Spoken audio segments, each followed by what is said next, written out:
मुजफ्फरपुर के डीएम सुब्रत कुमार सेन ने सदर अस्पताल का औचक निरीक्षण किया।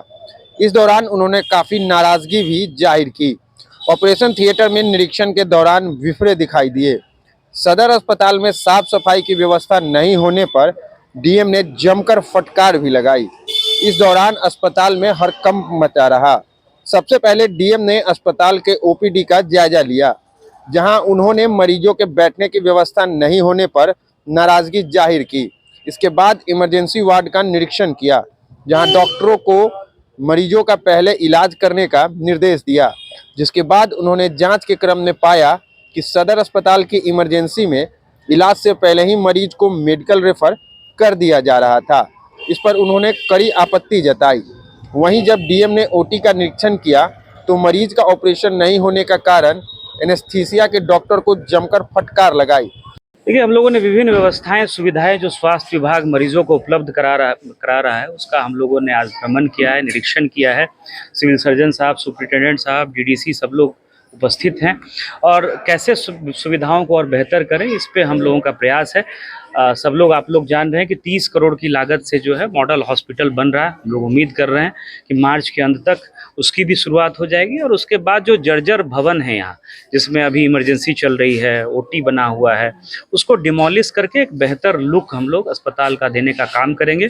इसके साथ साथ यहाँ जल जमाव की समस्या नहीं हो, क्योंकि इस अस्पताल की एक समस्या है कि पानी लगता है बारिश के समय में। उसके लिए भी विस्तृत कार्य योजना बनाने के लिए हम लोगों ने BMSICL के DGM को बोला है और वो कार्य योजना हम लोग भेजेंगे। अतिरिक्त राशि की अगर आवश्यकता होगी तो वो भी राशि मंगवाई जाएगी। हम लोगों ने MCH देखा है, MCH में सुधार की आवश्यकता है। एक दो डॉक्टर अनुपस्थित भी पाए गए हैं, उनसे स्पष्टीकरण भी पूछा जाएगा।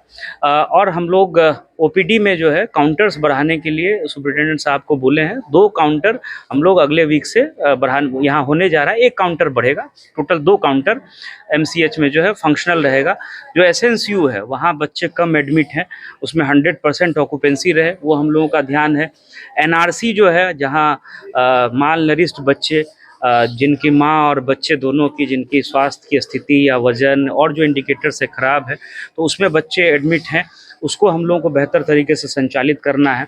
दवाएं पर्याप्त संख्या में उपलब्ध हैं, 300 से ज़्यादा दवाएं उपलब्ध हैं, लेकिन उतनी दवाओं का यूज़ नहीं हो पा रहा है। इसके संबंध में सुप्रिंटेंडेंट साहब को बोला गया है कि डॉक्टर्स और पैरामेडिकल स्टाफ के साथ मीटिंग करके उन लोगों को भी बताइए कि किस किस बीमारी की कौन कौन सी दवा उपलब्ध है और कैसे हम लोग बेहतर तरीके से मरीजों को उपलब्ध करा सकते हैं। मरीजों से फीडबैक लेने के क्रम में ये पता चला कि थायराइड की जांच नहीं होती है यहाँ, जबकि माइक्रोबायोलॉजी का जो लैब है वहाँ 75 तरह के जाँच की सुविधा है। तो थायराइड जाँच के लिए जो केमिकल चाहिए वो हम लोग रोगी कल्याण समिति से हम लोगों ने खरीदने के लिए परमिशन दे दिया है। तो रोगी कल्याण समिति से उस केमिकल की खरीद करके थायराइड जांच की सुविधा भी अगले महीने के अंत तक सुप्रिंटेंडेंट साहब ने एश्योर किया है कि वो शुरू करा देंगे। IOT यहाँ फंक्शनल हो गया है। कुल 16 मरीजों का ऑपरेशन भी हुआ है और लगातार मरीज दिखाने भी आ रहे हैं, तो ये एक बेहतर शुरुआत है। इसके अतिरिक्त हम लोगों का प्रयास है कि जो आयुष्मान का कार्ड बनना है, और ख़ास करके 70 प्लस के उम्र के जो बुज़ुर्ग हैं और उनको 5 लाख तक की इलाज की सुविधा मुफ्त में मिलती है, तो उसके लिए एक अतिरिक्त काउंटर हम लोग OPD के पास बनाने जा रहे हैं। वो भी 2-4 दिन में शुरू हो जाएगा और वहाँ स्कैन एंड शेयर करके खुद से या हमारे ऑपरेटर्स की मदद से जो है हम लोग आयुष्मान भारत का कार्ड, चाहे वो 70 साल से जो बुजुर्ग व्यक्ति हैं वो आकर के बनवा सकते हैं, या सामान्य कोई भी जिनका भी सूची में नाम है। 70 साल से जो उम्र के ज़्यादा हैं उनके लिए कहीं पे, मतलब वो कोई BPL, APL या इनकम क्राइटेरिया, नौकरी पेशा, कोई क्राइटेरिया नहीं है। जिनकी उम्र 70 साल से ज़्यादा है वो नज़दीक के CSC पे या अपने PSC CSC पे जो सामुदायिक स्वास्थ्य केंद्र है, या सदर अस्पताल में जो हम लोग एक अतिरिक्त काउंटर खोलने जा रहे हैं, वहाँ आकर के वो कार्ड बना सकते हैं। बेहतर सुविधा है। आप लोगों के माध्यम से सभी से मेरी अपील भी है कि इस सुविधा का ज़्यादा से ज़्यादा लोग लाभ उठाएं। तो ये एक अतिरिक्त काउंटर खोलने के लिए भी हम लोगों ने बोला है, और बेहतर सुविधाएँ कैसे हम लोग दे सकें मरीजों को। एक अतिक्रमण की भी बात आ रही है, उसमें भी सिविल सर्जन और सुपरिटेंडेंट को हम लोगों ने बोला है कि एसडीओ और अंचल अधिकारी से बात करके उसकी जांच करा लें। अगर वो अस्पताल की ज़मीन है तो जो विधिवत प्रक्रिया है उसको पूर्ण करते हुए अतिक्रमण को यथाशीघ्र हटाया जाए। इस संबंध में भी आवश्यक निर्देश दिया गया है।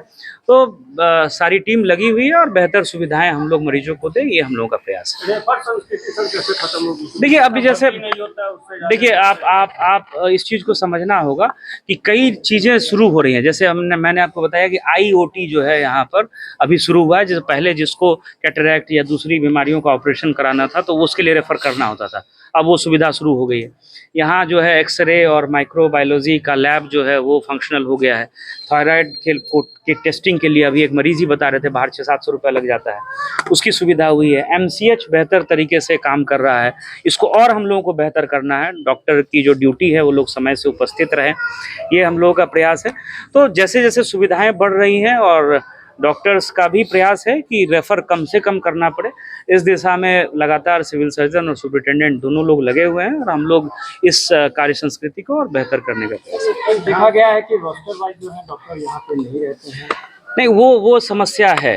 अभी भी कुछ डॉक्टर्स का वेतन स्थगित करके हम लोगों ने स्पष्टीकरण पूछा था 2-4 दिन पहले, जो एक औचक जांच सिविल सर्जन साहब ने स्वयं किया था, उसमें कई डॉक्टर अनुपस्थित पाए गए थे। आज भी कुछ डॉक्टर जो है वो अनुपस्थित है, तो इसमें सुधार लाने की आवश्यकता होगी। अगर इसमें हम लोग सुधार नहीं देखेंगे तो फिर आरोप पत्र गठित करके जो परमानेंट डॉक्टर हैं उनके विरुद्ध विभागीय कार्रवाई के लिए हम लोग विभाग को भी संसूचित करेंगे। इस संबंध में भी अधीक्षक साहब को बता दिया गया है कि अपने स्तर से प्रयास करके कार्य संस्कृति में सुधार लाएं। और ये समस्या खास करके एमसीएच में देखने को मिलती है, क्योंकि डॉक्टर्स काफ़ी हैं, 12 गायनिकोलॉजिस्ट हैं और ये रहता है कि 1-2 उपस्थित हैं तो जिनकी और एक्स्ट्रा ड्यूटी लगी हुई है वो लोग अपने से रोस्टर में किसी तरह का बदलाव सुपरिटेंडेंट की अनुमति के बिना आपस में एक्सचेंज करने की एक प्रवृत्ति पाई गई है। उसको सुपरिटेंडेंट साहब को बंद करने के लिए बोला गया है। इसमें 1-2 स्पष्टीकरण हुआ है, कुछ लोगों का वेतन भी रुका है। अगर ये सुधार नहीं होगा तो फिर 1-2 जो ऐसे डॉक्टर हैं उनको चिन्हित करके हम लोग स्वास्थ्य विभाग को विभागीय कार्रवाई के लिए रिपोर्ट भेजेंगे। 10 माह में रात में यहाँ सीजरियन